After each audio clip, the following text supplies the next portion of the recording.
For centuries, Cleopatra has been portrayed as the most seductive woman in history. A queen wrapped in luxury, bathed in exotic perfumes, capable of bending empires with a single glance.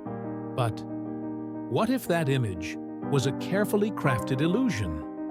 What if, behind the golden makeup and immortalized romances, there was a cold strategist, a sharp mind, and a silent assassin?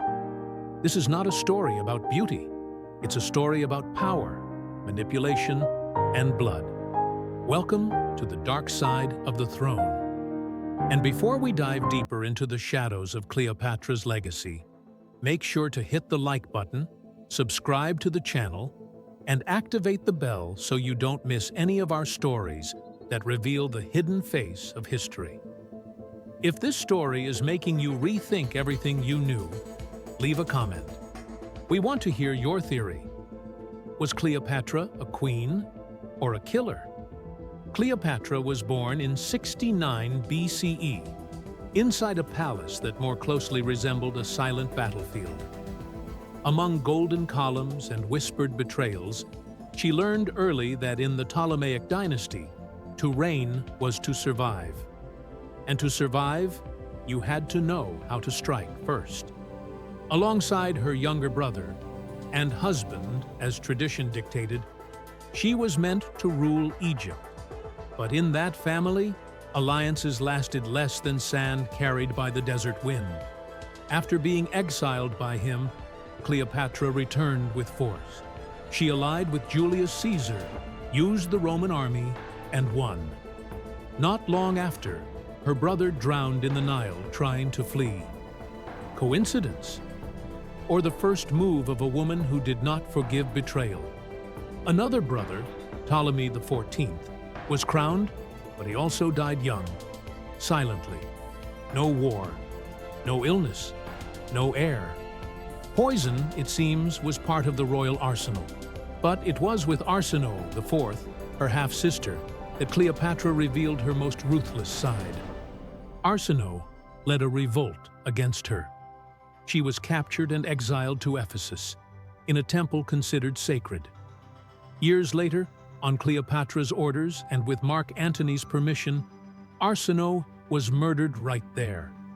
A violation that shocked the ancient world. Killing inside a temple was to defile the gods themselves. Cleopatra didn't care about rules, only about threats. Centuries later, archaeologists found a female skeleton in Ephesus, with Egyptian features and signs of violent death. Near the bones, an Egyptian necklace. The suspicion: Arsinoe had been silenced, her story left behind in stone and bone. And it doesn't stop there. Coins from the time reveal Cleopatra's true face: strong, angular, with a prominent nose and piercing eyes.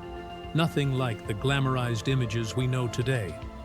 It was the portrait of a woman who didn't want to be beautiful. She wanted to be feared. In Taposiris Magna, Egypt, excavations continue in search of her lost tomb. A place where, perhaps, her deepest truths are buried. But if the beginning of her story was marked by blood, the end was no less dramatic. After the death of Julius Caesar, Cleopatra aligned with Mark Antony. But Rome, now under the command of Octavian, marched against her. Defeated, Mark Antony took his own life, and Cleopatra, cornered, sealed her fate with one last act of control. They say she died from the bite of a venomous snake. But the more accepted version today points to a carefully administered poison, perhaps hidden among her cosmetics. Her body was never found. The tomb remains a mystery. But the Rome that defeated her didn't just erase her reign, it rebuilt her image, painted her as a temptress, manipulator, unstable, not as the brilliant strategist she truly was. And by trying to bury her under slander, they created a legend. Cleopatra fooled her enemies, conquered emperors, and perhaps fooled history itself. And now, it's your turn to decide. Do you see her as a heroic queen or a ruthless assassin?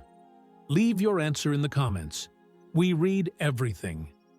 And if you found this version of history eye-opening, don't forget to like the video and subscribe for more untold truths. Because here, legends don't rest in peace. They rise again.